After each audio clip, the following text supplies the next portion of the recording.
नमस्कार दोस्तों, स्वागत है आप सभी का आपके अपने YouTube चैनल प्रतीक क्लासेज में। तो एसएससी जीडी 2022-23 की प्रिपरेशन में आज मैं लेकर आया हूं एलसीएम एचसीएफ का क्लास नंबर 2। तो चलिए शुरू करते हैं आज के इस क्लास में। तो एलसीएम और एचसीएफ का जितने भी कॉन्सेप्ट थे वह हमने कल की क्लास में चर्चा किया और आज हम आगे कंटिन्यू करेंगे। तो चलिए शुरू करते हैं। सबसे पहले अगर हम बात करें कि अगर हम पूछें कि एलसीएम और एचसीएफ निकालते कैसे हैं, ठीक है। फॉर एग्जांपल अगर आपसे पूछा जाए कि एलसीएम, इन्हीं संख्याओं का एलसीएम और एचसीएफ फाइंड कैसे करते हैं, तो हम करते क्या है उसके लिए देखिएगा, समझिएगा। जैसे हमने दे दिया कि आप निकालिए 12, ठीक है, और मान लीजिए दे दिया हमने 16 और 20, 12, 16, 20 दे दिए, ठीक है। इनका हम पूछें कि एलसीएम फाइंड करिए। क्या फाइंड करिए? एलसीएम, ठीक है, एलसीएम फाइंड करिए। तो देखिए एलसीएम फाइंड करने के दो तरीके हैं, यूं कहें तो तीन तरीके हैं, लेकिन मेनली दो तरीके जानिए। एक होता है क्या, भाग विधि से, और एक होता है आपका गुणनखंड विधि से, मतलब फैक्टराइजेशन से। तो यह जो हम ऐसे करके निकालते हैं, यह भी क्या है, यह अपने आप में यह एक भाग विधि है, ठीक है। क्या है यह? भाग विधि। क्लियर? तो इसको हम कैसे सॉल्व करते हैं? सपोज दैट या हमको इसका निकालना है एलसीएम, ठीक है। एलसीएम निकालने के लिए क्या करेंगे कि हम ऐसी संख्या लेंगे जिस संख्या से ये तीनों विभाजित हो, या सबसे छोटी छोटी संख्या लेंगे जो इनको विभाजित करना शुरू करे। 2 लिया हमने, तो यह गया 6 बार, और यह गया आपका 8 बार, और यह गया आपका 10 बार। एलसीएम निकालने के लिए बेसिक मेथड सबको पता है, लेकिन चर्चा कर लेते हैं। इससे हम डिवाइड करेंगे 3 टाइम्स जाएगा, 4 टाइम्स जाएगा, और यह आपका 5 टाइम्स।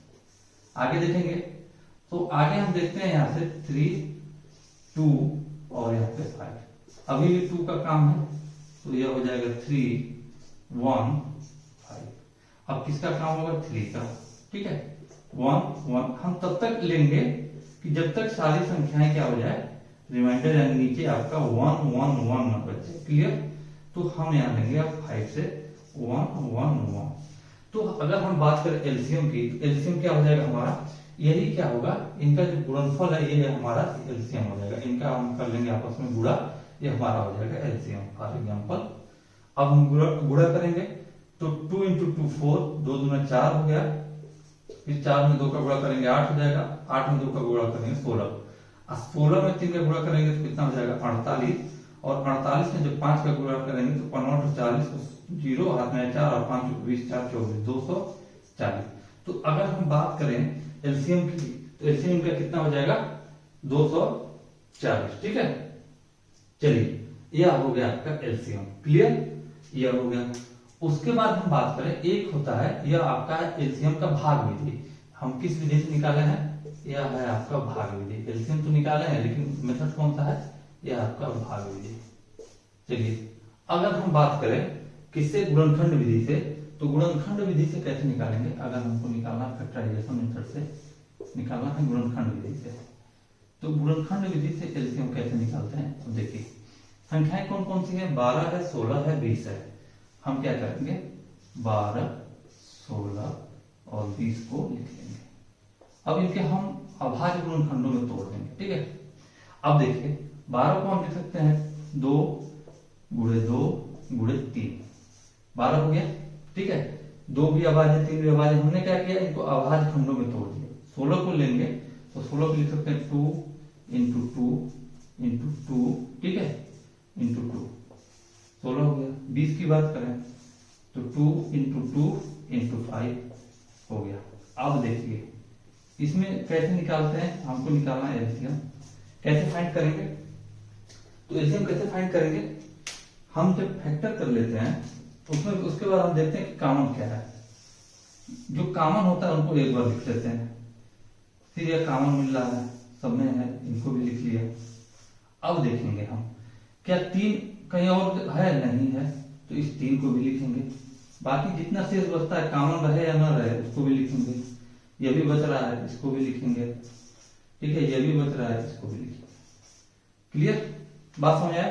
तो हो क्या जाएगा अगर हम देखें तो 2 × 2 = 4, यह हो गया 4, 3 × 12, 2 × 24, और 24 गुना 48 और 48 बच्चे 15 4 आप 5 24 4 24 240। यहाँ भी एलसीएम क्या आया आपका 240। या भाग विधि से निकालिए या गुणनखंड विधि से, तो एलसीएम आपका 240 ही आएगा। ये तो आप लोगों को पता है, एग्जाम में एलसीएम निकालने के लिए आपके नहीं आएगा, ठीक है, लेकिन बताने के लिए बता रहा हूं। उसके बाद हम यहाँ पे देखेंगे, तो यह हो गया आपका एलसीएम निकालने का। अब ठीक हम देख लेंगे एचसीएफ निकालने के लिए, तो इसको हम मिटाते हैं, ठीक है। अब यहां से हम दिखाएंगे, एक तो आपने भाग विधि से एचसीएफ निकालना आपको आता है, ठीक है। कौन सा है, जैसे अगर हम इन्हीं संख्याओं को ले लें, किनको 12 को ले लेते हैं, 16 को ले लेते हैं और 20 को, अगर एचसीएफ निकालने के लिए बोले, थोड़ा सा आप लोगों का बेसिक मैं रिवाइज करा रहा हूँ, कुछ करा नहीं रहा हूँ अभी फिलहाल में, ठीक है। तो कैसे निकालेंगे, पहले हम 2 को लेते हैं, तो हमने ले लिया, तो कितना हो जाएगा, एक बार जाएगा, कितना बचेगा 4। अब इस 12 को हम यहां ले लेंगे, ठीक है, कितना बार जाएगा 3 बार, यानी कि इनका 12 और 16 का हमको क्या मिल गया एचसीएफ। अब एचसीएफ फाइंड कर रहे हैं, एचसीएफ का काम खत्म हो गया, ठीक है। एचसीएफ कितना मिल गया 4। अब ये 20 बाकी है, अब हम क्या करेंगे, इस 4 को, ठीक है, 20 को इस 4 से भाग देंगे तो कट जा रहा है, यानी कि ये कट गया, तो 4, ठीक है। 12, 16 और 20 का एचसीएफ कितना मिल गया हमको 4, क्या मिल गया 4, ठीक है, क्योंकि हमने 12 और 16 का एचसीएफ निकाला 4 आया। अब इस एचसीएफ के साथ हमने इसको लिया 20 को, तो हम देख रहे हैं फाइंड कर रहे थे, हमको क्या मिला, वो 4 से पूरी तरह से विभाजित है, यानी कि हमको मिला एचसीएफ क्या 4, ठीक है। यह हो गया एचसीएफ 4। चलिए, यह हो गया आपका भाग विधि से एचसीएफ, ठीक है। इसी को गुणनखंड विधि से हम देख लेंगे, तो कुछ नहीं करना है। जैसे गुणनखंड विधि से कैसे निकालते हैं एचसीएफ, अब ये बताने का मतलब क्या है, अभी आपको प्रश्न में समझ में आ जाएगा। जैसे कि 12 है, तो 12 को लिखेंगे 2 गुणे 2 गुणे 3। 16 है, इसको लिखेंगे 2 गुणे 2 गुणे 2 गुणे 2। और उसके बाद हम करेंगे क्या, हम क्या कर रहे हैं, इसके फैक्टर कर रहे हैं ना, हम इसे कर रहे हैं फैक्टर। तो एचसीएफ क्या कहता है, एचसीएफ कहता है कि हाईएस्ट कॉमन फैक्टर, ठीक है। और यहाँ पे हम क्या करेंगे, 2 गुणे 2 गुणे 5, ये हो गया 20, ठीक है। तो हम फैक्टर निकालेंगे इसमें, तो क्या हो जाएगा आपका फैक्टर, तो इसमें जितने जो कॉमन है बस उन्हीं को लिख लेंगे। 2 जो तीनों मिले आपको, तो ठीक है, ये आपका 2, यानी कि जो तीनों में मिल रहा है, तीनों में क्या मिला 2 2, यानी कि तीनों में मिल जाएगा 4। तो 4 एक ऐसी संख्या है जो इन तीनों संख्या को विभाजित करेगी, यानी कि आपका एचसीएफ कितना हो जाएगा 4, ठीक है, एचसीएफ 4। गुणनखंड विधि से एचसीएफ कैसे निकालेंगे, सबका गुणनखंड लिख लेंगे संख्याओं का, और तीनों संख्याओं या जितने भी संख्याएं, उनमें जो संख्याएं तीनों में या चारों में जितने भी संख्याएं दी गई उनमें कॉमन मिलना चाहिए, सब में कॉमन होना चाहिए, वही संख्या आपका एचसीएफ होगा। यह आपका है फैक्टराइजेशन मेथड, यानी गुणनखंड विधि से। भाग विधि से भी बता दिए, गुणनखंड विधि से, तो ये सब है आपका बेसिक कॉन्सेप्ट, इसकी कोई जरूरत नहीं है, बात समझिए। अच्छा, ठीक है। तो एक चीज और अगर हमें इसे बताएं, एक कहानी और सुन लीजिए, एचसीएफ निकालने का एक और तरीका देख लीजिए। एक तरीका, भाग विधि से 2 तरीके होते हैं, ठीक है, भाग विधि के 2 तरीके होते हैं। जैसे हमने लिया 12, ठीक है, 16 और 20, तो यह भी हम जब निकालते हैं, यह भी आपका भाग विधि है, क्लियर। चलिए इसको सॉल्व करते हैं, 2 से ले जाएंगे तो कितनी बार जाएगा, 6 टाइम, 8 टाइम, 11 टाइम, फिर आगे ले चलेंगे तो 3, ठीक है, 4 और 5, यह मिल गया। अब देखिएगा, अब आगे जब हम बढ़ेंगे तो कोई ऐसी संख्या बताइए जो इन सबको काटे, तो ऐसी कोई संख्या है ही नहीं। अगर बहुत करेंगे तो 1 ले लेंगे, लेकिन 1 का तो आपको पता है कि वो सबके साथ गुणा करिए या भाग करिए, कोई मतलब नहीं है। तो जब भाग विधि से कैसे आप निकालेंगे, भाग विधि से एचसीएफ निकालने के लिए हम संख्याओं को तब तक काटते हैं उन संख्याओं से, अगर हम कोई संख्या ले रहे हैं उससे सारी संख्या कटनी चाहिए। देखिए जैसे 2 लिया तो 2 से आपका ये भी कटा, ये भी कटा, ये भी कटा, नेक्स्ट टर्म में भी हमने 2 लिए, ये भी कटा, ये भी कटा, ये भी कटा। अब यहाँ पे हम देख रहे हैं, यहाँ पे हमको 3, 4, 5 मिल गया, यानी अलग अलग संख्याएं मिल गई। किसी एक संख्या से ये तीनों एक साथ नहीं डिवाइड मतलब भाज्य होंगे। तो हमने क्या किया, प्रोसेस ही रोक लिया और एचसीएफ बता दिया आपको, क्या हो गया, एचसीएफ हो गया आपका 4। देखिए एलसीएम निकालने के लिए क्या करते हैं, यही प्रोसेस अभी आगे बढ़ाते हैं। एचसीएफ के लिए क्या किए कि जब किसी कॉमन संख्या से जब सारी संख्याएं ना कटें तो वही रोक लेना है। हमने यही रोक लिया। आप इससे इस मेथड से भी, आपको हो सकता है पहले पता हो या ना पता हो, या आपका मेथड हो गया खत्म। अब हम चलते हैं प्रश्नों पर कि प्रश्न बनते कैसे हैं। ठीक है, प्रश्न बनते कैसे हैं, थोड़ी से फार्मूले जानेंगे और फार्मूले को जानने के लिए हम क्या जानेंगे, कॉन्सेप्ट। क्या जानेंगे, आपका कॉन्सेप्ट। चलिए देखते हैं यहाँ पे कैसे इसको हम देखेंगे। चलिए तो हम कॉन्सेप्ट की बात करें। अब जैसे हमने एक संख्या लिया, एग्जाम्पल तरीके से समझेंगे। हमने लिया 12 और हमने ले लिया 16। ठीक है, यह आपकी पहली संख्या है, सपोज दैट यह आपकी है पहली संख्या और यह है आपकी दूसरी संख्या। क्लियर, हमने दो संख्याएं ले ली। अब बात करेंगे, अब हम इन दोनों संख्याओं का पहले बात करेंगे एलसीएम की। ठीक है, 12 और 16 के एलसीएम की बात करते हैं। तो 12 और 16 के एलसीएम आप लोगों को पता ही है, जैसे हम निकालते हैं, ऐसे निकालते हैं। देखिएगा, फिर यहां से हम करेंगे, ये हो जाएगा 4। तो कितना जाएगा, फिर ये 4 है तो 4 बार जाएगा, सीधे मतलब 1 हो गया, खत्म। तो एलसीएम कितना हो गया, 4, 16, 48। तो एलसीएम आपका हो गया 48। अब एचसीएफ की बात करें, एचसीएफ कितना हो जाएगा, हाईएस्ट कॉमन फैक्टर। तो हमने कहा था इस मेथड में हम तब तक काटेंगे जब तक एक ही संख्या से सारी कटती है। अब देखिएगा, 2 से तो कटा, ठीक है कटा, 12 भी कटा, 16 भी। फिर हमने 2 लिया तो 6 भी कटा, 8 भी कटा। अब बताइए 2 लेने से, ठीक है, 2 लेने से 6 कटा। अब यहाँ बताइए 2 लेने से क्या दोनों संख्या कट रही, नहीं। 3 लेने से क्या दोनों, या तो कटेगा या कटेगा, नहीं कटेगा। तो यही हम रोक देंगे, तो यही रोक देंगे, यानी कि 2 इंटू 2, 2 इंटू 2 कितना हो जाएगा, 4। इसलिए कितना हो गया आपका 4। तो एक फार्मूला आपको होगा, पता होगा, एक फार्मूला होता है इसमें कि पहली संख्या, ठीक है, पहली संख्या गुणे दूसरी संख्या, first number into second number, पहली संख्या गुणे दूसरी संख्या इज इक्वल टू बराबर है एलसीएम। ठीक है, एलसीएम इंटू एचसीएफ। कैसे प्रूफ हो जाएगा, अभी आप चेक कर लेंगे। तो यहाँ पे हम देखेंगे पहली संख्या क्या था, 12, तो हमने रख दिया 12। दूसरी संख्या कितना था, 16, तो हमने रख दिया 16। अब एक चीज देखेंगे, 12 16 का गुणा कर लेंगे। तो अगर हम यहाँ से करेंगे 16 दूना 32 को 2 हाथ में 3 और 16 1 16 3 19, 192 आ गया, यानी दोनों संख्याओं का गुणनफल 192 आ गया। अब एलसीएम को लेंगे, एलसीएम कितना है आपका 48 और एचसीएफ कितना है आपका, यहाँ देखिएगा ये एलसीएम 48 है और एचसीएफ कितना है आपका 4। ठीक है, 4 का गुणा करिए तो 4 8 32 को 2 हाथ में 3 और 4 को 16 3 19, 192। यानी कहने का मतलब है कि यदि दो संख्याओं का गुणनफल करें तो दो संख्याओं का जो गुणनफल होता है उन संख्याओं के एलसीएम और एचसीएफ के गुणनफल के बराबर होता है। किन्हीं दो संख्याओं का गुणनफल उनके एलसीएम और एचसीएफ के गुणनफल के बराबर होता है। समझ में आ गया? तो इसलिए फार्मूला आप याद रखिएगा, इसको नोट करिएगा। नोट वाला आपका फार्मूला कि पहली संख्या गुणे दूसरी संख्या बराबर एलसीएम गुणे एचसीएफ, आपका हो गया फार्मूला। क्वेश्चन कैसे पूछेगा एग्जाम में, यह सब प्रैक्टिस कराया जाएगा। अभी बस कॉन्सेप्ट समझिए। यह आज एलसीएम और एचसीएफ के कॉन्सेप्ट वाली दूसरी क्लास है और यूं कहें तो ये लास्ट क्लास है। प्रैक्टिस में कराऊंगा स्क्रीन के मेथड से, जैसे कि आपको स्क्रीन दिखाई देगा, क्वेश्चन दिखाई देंगे और उसका सोल्यूशन आप हमारे साथ करेंगे। लाइव में आऊंगा, ठीक है, बोर्ड पे नहीं आऊंगा, मैं उसको लैपटॉप की स्क्रीन की मदद से आऊंगा। तो चलिए आगे देखते हैं।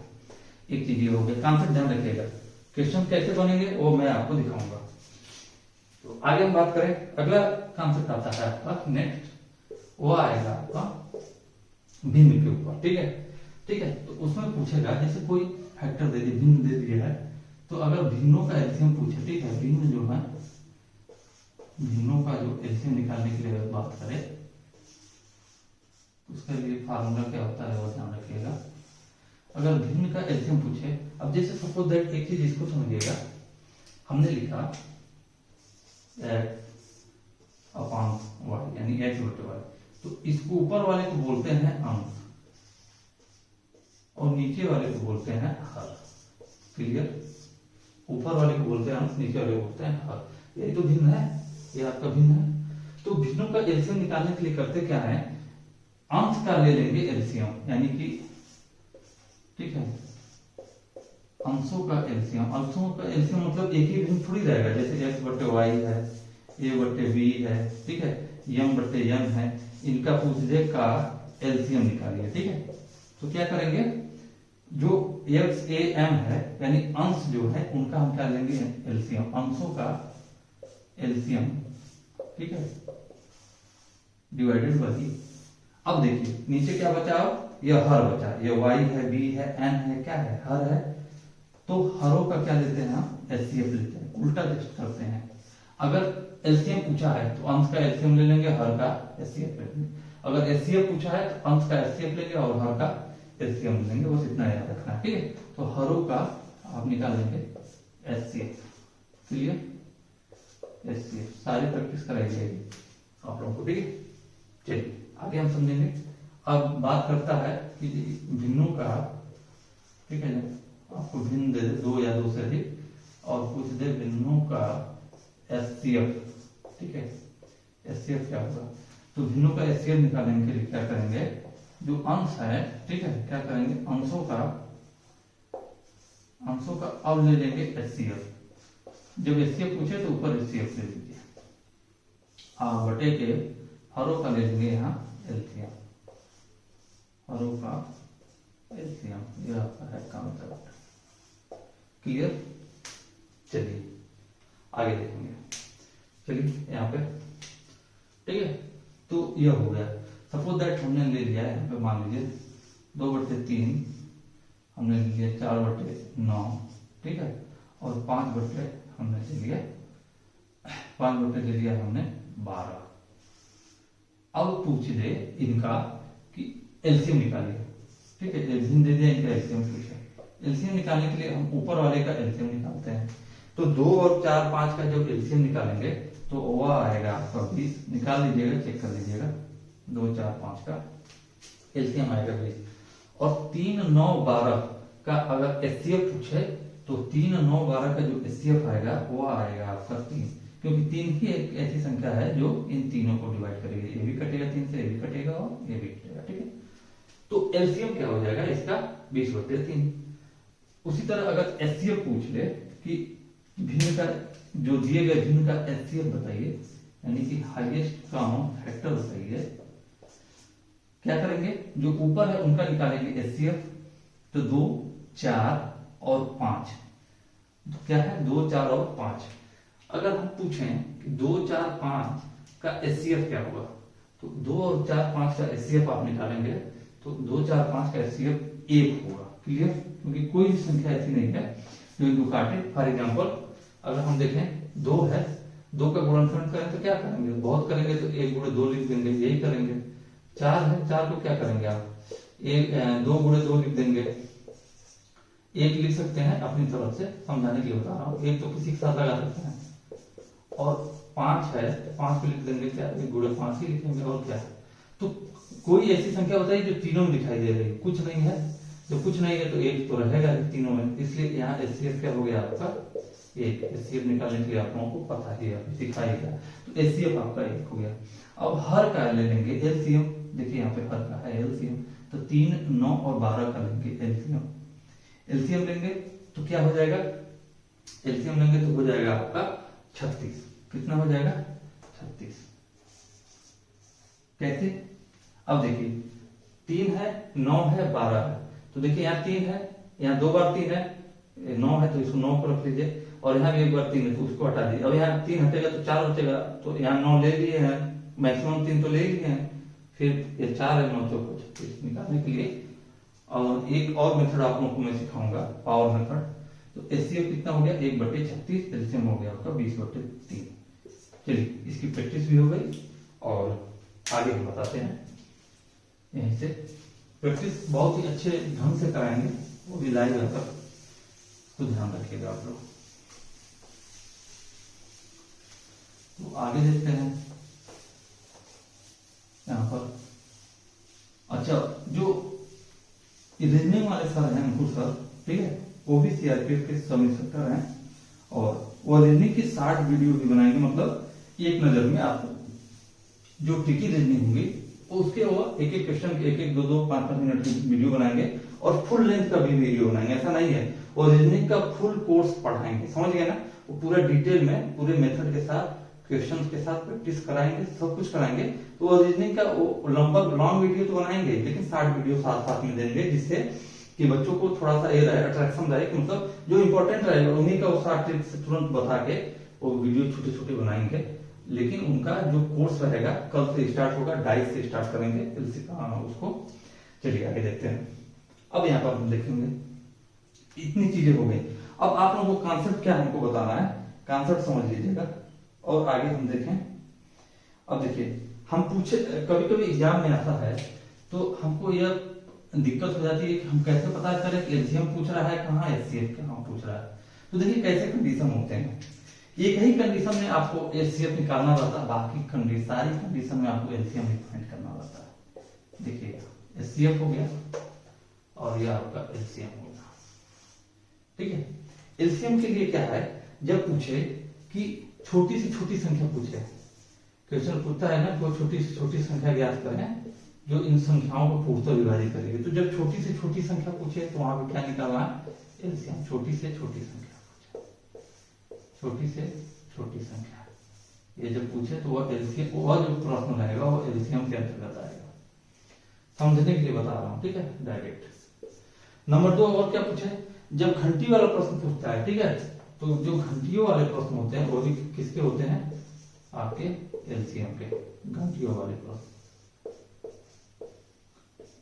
घंटियों वाले प्रश्न जो होते हैं वो भी आपके किससे होते हैं, एलसीएम के। नंबर 3 की बात करें, नंबर 3 में आप जानिएगा, जो धावक की बात करता है ना, जो धावक जो रहते हैं कि गोले का चक्कर लगाते हैं, तो धावक के गोला, ठीक है, धावक, ठीक है, यहाँ पे जो होता है धावकों के, ठीक है, गोल गोल दौड़ने का, वह धावक को वहां पे बाइक दे दे, साइकिल दे दे, कार दे दे, कुछ भी दे दे, तो धावकों के गोल गोल, ठीक है, जो आपके दौड़ने वाले प्रश्न होते हैं, चक्कर लगाने वाले प्रश्न होते हैं, वो भी किसके होते हैं, एलसीएम के। दौड़ने वाले धावकों के गोल गोल दौड़ने वाले प्रश्न, इसको ध्यान में रखेंगे।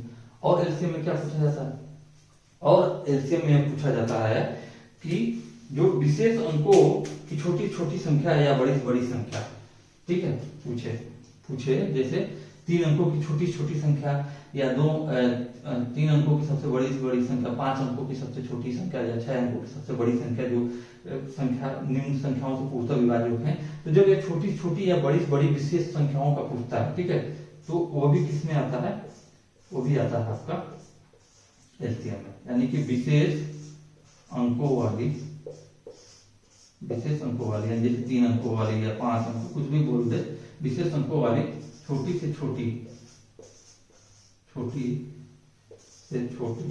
ठीक है, विशेष अंकों वाली छोटी से छोटी, या ठीक है, या क्या करेंगे, बड़ी से बड़ी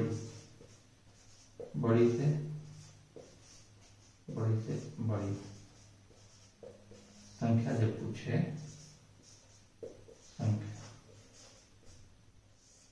ये पूछे तो भी आप एलसीएम का इस्तेमाल करेंगे। एचसीएफ का कॉन्सेप्ट सिर्फ एक जगह लगाएंगे, कहां से, एचसीएफ क्या होता है कि हाईएस्ट कॉमन फैक्टर, यानी कि बड़ी से बड़ी संख्या व्यक्त करना। क्लियर, तो वह बड़ी से बड़ी संख्या, जब यहाँ क्या हो, आपको बड़ी से बड़ी संख्या निकालनी है, बड़ी से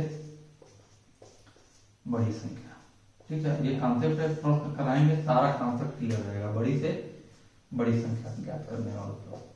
अब आप पूछेंगे कि बड़ी से बड़ी संख्या ज्ञात करने वाला प्रश्न क्या है, जैसे बोलेगा कि एक कमरे की लंबाई मतलब इतनी है, ठीक है, और उसमें भिन्न भिन्न माप के, जैसे बोल दे कि 10 मीटर, 20 मीटर और 40 मीटर, के छड़ हैं इनको किस लंबाई के, ठीक है, टुकड़ों में विभाजित करें जिससे वो छड़ क्या है उस कमरे में आसानी से रखा जा सके। इस तरह से जो प्रश्न बनाए जाते हैं, ठीक है, बड़ी से बड़ी वो मतलब छड़ की लंबाई बताए जो कमरे का माप दे देगा कि आसानी से रखा जा सके, ठीक है। तो यह आपका है बड़ी से बड़ी संख्या निकालने के लिए, ठीक है। वो प्रश्न में आपको इसमें क्या होगा, एचसीएफ में आपको बड़ी से बड़ी संख्या का ही पूछ देगा। अच्छा, अब एक चीज हम बात करेंगे, अगर हम बात करें अगला एक चीज और पूछेगा क्या, संख्याओं का अनुपात, ठीक है, संख्याओं के अनुपात से प्रश्न पूछेगा। तो उसमें हम आगे अगर हम बात कर रहे हैं तो यहाँ पे आप समझिएगा कि यह जो प्रश्न है अब प्रैक्टिस में, आपके प्रैक्टिस में आएंगे, इनको हम इरेज करते हैं थोड़ा सा। ये आपका है कॉन्सेप्ट, इसको आप लोग नोट्स में लिख लीजिएगा। अब आएगा प्रश्नों के पास। अब चूंकि प्रश्न लिखने में होगी दिक्कत कि बार बार प्रश्न लिख के मिटाएं और करें, तो इसलिए हम क्या करेंगे, इसको यहीं रोकेंगे, प्रैक्टिस कराएंगे हम, ठीक है, आपका कंप्यूटर बेस्ड, यानी कि आपको स्क्रीन दिखाई देगी, उसमें प्रश्न दिखाई देगा और वो आप उसको सोल्यूशन करना। लेकिन उसके पहले थोड़ा सा हम कॉन्सेप्चुअल जब आ गए तो देखिए, अभी तक आप लोगों ने एलसीएम निकाला, जैसे दे दी कोई संख्या दे दी, मान लीजिए 20 दे दिया, 40 दे दिया, ऐसे करके आपने तो निकाल दिया एलसीएम और एचसीएफ आसानी से। लेकिन अब थोड़ा सा अगर प्रश्न एग्जाम में अब क्या है, थोड़ा सा ट्रेंड चेंज हो रहा है, और चेंज होने के साथ साथ हम कुछ भी एक्स वाई जेड नहीं दे रहे हैं, हम चलिए आपके हिसाब से दे रहे हैं। प्रश्न है आपका कि दिया है मान लीजिए 2x², कॉन्सेप्ट आपका क्लियर हो जाएगा एलसीएम और एचसीएफ सबका।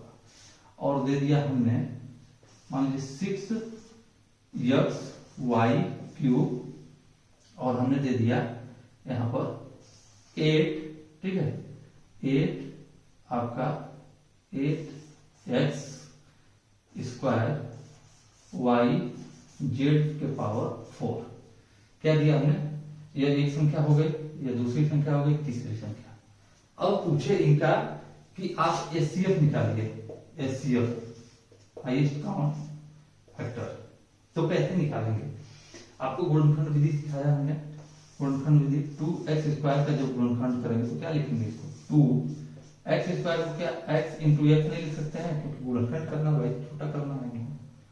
अब है आपका 6xy³, तो इसको क्या लिख सकते हैं, 6 को 2 इंटू 3 और इंटू एक्स, y³ को क्या लिख सकते हैं, y इंटू y लिख सकते हैं। फिर उसके बाद हम लेंगे 8x²y/4, 8 को क्या लिखेंगे 2 इंटू 2 x² को लिखेंगे x इंटू एक्स, एचसीएफ निकालना है इंटू y, और z के पावर 4 को लिखेंगे z इंटू z। एचसीएफ निकालना है ना, एचसीएफ भी निकालेंगे, एचसीएफ भी निकालेंगे, ठीक है। तो हमको निकालना था इस समीकरण का एचसीएफ। एचसीएफ देखेंगे, एचसीएफ क्या होता है, जो सब में दिखाई दे। अब एक चीज बताइए, 2 सब में है तो बोलेंगे हाँ, तो हमने 2 को लिख लिया। अब एक चीज बताइए और क्या दिखाई दे रहा सब में। अब अंक को तो छोड़ ही दें क्योंकि अब यहाँ तो कोई अंक है ही नहीं।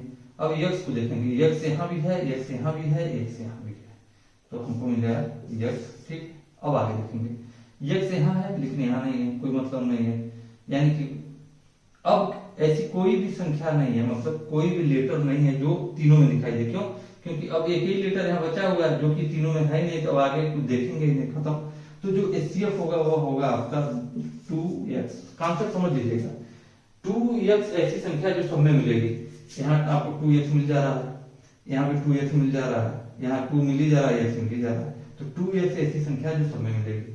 लेकिन यही एलसीएम की बात कर दे, लोएस्ट कॉमन मल्टीपल की, तो क्या करेंगे, जो संख्या सब में मिली होती है, जैसे 2 मिल गई सब में, उसको तो लिख ही लेंगे, x मिल गई सब में, उसको भी लिख लिए, यानी कि यह आपका कट गया। क्लियर। अब आगे समझेंगे, यह x यहाँ है और एक x यहाँ है, 2 में भी मिलेगा तो भी एक ही बार लेंगे, तीनों में मिलेगा तो एक बार ले लिए, लेकिन किन्हीं 2 में बस मिले तो भी एक ही बार लेंगे। अब x यहाँ है, यहाँ कट गया तो हमने ले लिया x। अब समझिएगा, y यहाँ है, y यहाँ है, ठीक है, तो एक बार y ले लिया हमने। अब समझिएगा, y यहाँ है, यहाँ है ही नहीं, तो उसको अकेले लिखना भी पड़ेगा। यहाँ y है और कहीं y है नहीं, उसको भी लिखना पड़ेगा। ठीक है, अभी हम एलसीएम का एक और कॉन्सेप्ट नहीं बता रहे हैं। अब देखेंगे जेड क्या है, 4 बार है तो 4 बार जेड को भी ले लीजिए, तो कुछ नहीं बचा। अब अभी काम खत्म नहीं हुआ, अब देखेंगे अब ये कट गया, ये कट गया, ये पूरा कट गया, ले लिया हमने। अब बचा क्या, 3 बचा है, तो 3 को भी लिखेंगे इंटू 3। ये भी बचा है, 2 भी बचा है, तो 2 भी लिख देंगे, और ये भी बचा है तो ये भी 2। अब और आसान सा तरीका हम बताएंगे इसको सॉल्व करने के लिए। एचसीएफ तो ऐसे ही निकालेंगे, जब सॉल्व करेंगे तो 2x कितनी बार है, x इंटू एक्स। ठीक है, कितनी बार है आपका, 2 बार, तो 2x स्क्वायर। ठीक है, अब यूं करें, इसको थोड़ा मिटाते हैं, कहां से ले लेते हैं, पहले गुणा करते हैं, 2 3 6 8, 6 दूना 12 दूना 24, पहले अंक वालों को ले लिख लेते हैं, हो गया आपका 24। यक्स अच्छा ये सब सॉरी दिखाई दे रहा है कि नहीं नीचे, ठीक है दिखाई तो दे रहा है, थोड़ा सा हम इसको चेंज करते हैं, ये आपका है, समझिएगा, क्लियर। अब देखिए 24 हो गया, 2 3 2 2। अब यक्स 2 बार है, एक्स स्क्वायर कर लीजिए। वाई देखिए कितनी बार है, 1 2 3 बार है, तो वाई क्यूब कर लीजिए। जेड कितनी बार है, 1 2 3 4, तो जेड की पावर 4 कर लीजिएगा, तो मिल गया 24 x square y cube z की पावर 4। निकालने का सिस्टम क्या है, एचसीएफ तो ये देखेंगे जो सब में पाया जाएगा, ठीक है, जो सब में मिले वह तो हो गया आपका एचसीएफ। एलसीएम कैसे निकालेंगे, एलसीएम निकालेंगे जैसे यक्स यहाँ स्क्वायर है, यहाँ यक्स है, यहाँ एक्स स्क्वायर है, तो एलसीएम कैसे फाइंड करेंगे, जो मैक्सिमम पावर होगा उसको ले लेंगे, तो एक्स स्क्वायर एक्स और x square maximum power x square है। ठीक है, तो सिर्फ सीधे एक्स स्क्वायर ले लेंगे, बस खत्म कहानी, अंक का तो बता ही रहे हैं। अब देखिए यहाँ वाई क्यूब है और यहाँ सिर्फ वाई पावर 1 है, और यहाँ पे वाई की पावर कुछ नहीं है, 0 है, तो उसको छोड़ दीजिए। तो वाई की पावर क्यूब में और वाई पावर 1 में कौन बड़ा है, वाई पावर क्यूब, तो उसको ले लीजिए। अब देखिए जेड की पावर 4 यहाँ है, यहाँ कुछ नहीं है, तो जेड में मैक्सिमम पावर वाला कौन है, जेड की पावर 4, उसको लिख लेंगे, क्लियर, ये हो गया। और 2 6 और 8 का ले लेंगे एलसीएम, तो 2 6 और 8 का एलसीएम ले लेंगे तो हो जाएगा 24। अब देखिए यही चीज आया कि नहीं, तो हम हमेशा क्या प्रीफर करेंगे, मैक्सिमम पावर। जैसे हम लिख दिए कि 2 के पावर 3 है, 3 के पावर 4 है, ठीक है, और 5 के पावर यहाँ पे हम लिख रहे हैं 7 है, ये एक संख्या है। और अगली संख्या हमने लिख दिया कि 2 के पावर, ठीक है, 2 के पावर 5, 3 के पावर 3 और 5 के पावर यहाँ पे हमने लिख दिया 9। हम पूछे इसका एलसीएम क्या होगा, ठीक है, एलसीएम क्या होगा, तो कैसे निकालेंगे, सबका गुणनखंड करके तो निकालेंगे नहीं। इसमें देखेंगे, पहले हम देखेंगे यहाँ 2 है, यहाँ भी 2 है, मैक्सिमम पावर कहाँ है, यहाँ 2 पे 3 है, यहाँ 2 पे 5 है, तो मैक्सिमम पावर वाले को लिख लेंगे 2 के पावर 5। 3 के पावर 4 है, 3 के पावर 3 है, मैक्सिमम पावर कहाँ है, यहाँ पर 3 के पावर 4, तो उसको लिख लेंगे एक बार। 5 के पावर 7 यहाँ है, 5 के पावर 9 यहाँ है, कौन सा मैक्सिमम पावर है, 5 के पावर 9, इसको लिख लीजिए। तो एलसीएम आपका सीधे क्या हो जाएगा, 2 के पावर 5, ठीक है, 3 के पावर 4 और 5 के पावर 9, ठीक है, ये हो गया। और एचसीएफ क्या करता है, मिनिमम पावर लेंगे। एचसीएफ का यहाँ 2 पे 3 है और यहाँ 2 पे 5 है, छोटा कौन है, 2 पे 3, लिख लीजिए इसको। 3 के पावर 4 है, यहाँ 3 के पावर 3 है, छोटा कौन है, 3 के पावर 3, लिख लीजिए उसको। 5 के पावर 7 है, 5 के पावर 9 है, छोटा कौन है, 5 के पावर 7। ये आपका हो जाएगा एचसीएफ। दिखाई दे रहा होगा, ठीक है, नहीं दिखाई दे रहा होगा तो लिख देते हैं नीचे मिटा के। एचसीएफ निकालने के लिए क्या करेंगे, छोटा पावर लेंगे, ठीक है, एचसीएफ निकालने के लिए 2 के पावर 3, 2 के पावर 5, छोटा पावर है 2 के पावर 3, हमने लिख लिया। 3 के पावर 4 है, 3 के पावर 3 है, छोटा पावर है 3 के पावर 3, इसको हमने लिख लिया। 5 के पावर 7 है, 5 के पावर 9 है, छोटा पावर है 5 के पावर 7। यह आपका हो गया एचसीएफ और यह हो गया आपका एलसीएम, इसको ध्यान में रखिएगा। यह है आपका मेथड, अगर ऐसे प्रश्न आएंगे तो कैसे सॉल्व करेंगे, ठीक है। तो जो मेथड हमने एचसीएफ का यहाँ बताया, उस मेथड से इसको जब सॉल्व करेंगे तो कैसे करेंगे, अब देखिएगा, यहाँ 2 है, 2 6 8 का तो निकाल ही लिया आप, 24 छोड़ दीजिए इनको। एक्स स्क्वायर है, एक्स है, एक्स स्क्वायर है, एचसीएफ निकाल रहे हैं, तो एक्स का सबसे कम पावर कहाँ पे है, यहाँ पे पावर 2 है, यहाँ पे पावर 2 है और यहाँ पे पावर क्या है, एक ही है, तो x के मिनिमम पावर को ले लेंगे, मैक्सिमम पावर को नहीं लेंगे, ठीक है, क्योंकि हम निकालना है एचसीएफ। इसको डायरेक्ट एचसीएफ कैसे निकालेंगे वो हम बता रहे हैं, ठीक है। 24x हो गया। अब देखेंगे यहाँ y पे 3 है, यहाँ y है, और यहाँ क्या है, यहाँ क्या है बताइए, यहाँ कुछ नहीं है, y पावर 0 लिख सकते हैं, क्योंकि किसी की संख्या के पावर 0 का मतलब 1 होता है, तो हमने y पावर 0 ले लिया, और y की पावर 0 का मतलब 1 हो गया, तो 1 लेने की जरूरत नहीं, तो इसलिए y को लिया नहीं हमने। z की पावर 4 है, यहाँ z नहीं है, तो क्या यहाँ z की पावर 0 लिख सकते हैं, यहाँ भी z की पावर 0 लिख सकते हैं। तो z की जो मैक्सिमम पावर है, क्या उसको हम एक नहीं ले सकते, जीरो नहीं ले सकते हैं, क्योंकि z की पावर 0 मतलब 1, कोई मतलब ही नहीं है, क्योंकि z यही है। अगर तीनों में रहता तो हम कंपेयर कर लेते, लेकिन एक ही जगह है, तो और जगह आप z की पावर 0 ले सकते हैं। तो एचसीएफ क्या निकल के आएगा आपका, एचसीएफ निकल के आएगा आपका, सॉरी एचसीएफ निकल के आएगा। अब देखिए एचसीएफ निकल के आएगा, यहाँ देखिए एचसीएफ निकाला था 2, 6 और 8 का एचसीएफ कितना हो जाएगा, 2, 6 और 8 का एचसीएफ हो जाएगा आपका 2, और एक्स स्क्वायर एक्स की पावर 1 और एक्स स्क्वायर को सिर्फ एक बार लेंगे, y यहाँ क्यूब है, यहाँ y है, यहाँ कुछ नहीं तो y पावर 0 ले लिया, कोई मतलब नहीं, तो सीधे 2x होगा। कैसे होगा, अब देखिए यहाँ पे z की पावर यहाँ 4 है, यहाँ कुछ नहीं था, z की पावर 0 रख लिया, तो z की पावर जब 0 लेंगे उसका मतलब एक ही होता, मिटा दीजिए, सीधे 2x होगा। तो ये कॉन्सेप्ट था, वहां पढ़ा था हमने 2, 6, 8 का, यहाँ हमने एचसीएफ किया था, हमको निकालना था एचसीएफ, तो 2, 6, 8 का एचसीएफ 2, एक्स स्क्वायर एक्स और एक्स स्क्वायर में छोटा पावर आपका एक्स है। उसके बाद हम देखेंगे y क्यूब है, y है, और यहाँ कुछ नहीं है तो y की पावर 0 ले लेंगे, तो y के क्यूब और y की पावर 1 और y पावर 0 में सबसे छोटा y की पावर 0 है, तो y की पावर 0 का मतलब 1। ठीक उसी तरह यहाँ z की पावर 4 है, यहाँ z नहीं था, z की पावर 0 ले लिया हमने, तो z की पावर 4, z की पावर 0, z की पावर 0 में सबसे छोटा कौन है, z की पावर 0, और z की पावर 0 का मतलब है 1, कोई मतलब नहीं है, तो एचसीएफ आपका क्या हो जाएगा 2। अब मैं प्रैक्टिस कराऊंगा कल लाइव आकर, इसके जितने भी एसएससी में लेवल के जितने भी प्रश्न एलसीएम एचसीएफ के बन सकते हैं, सारे प्रश्नों का कलेक्शन लेकर कल के वीडियो में आऊंगा। तब तक के लिए जय हिंद, जय भारत।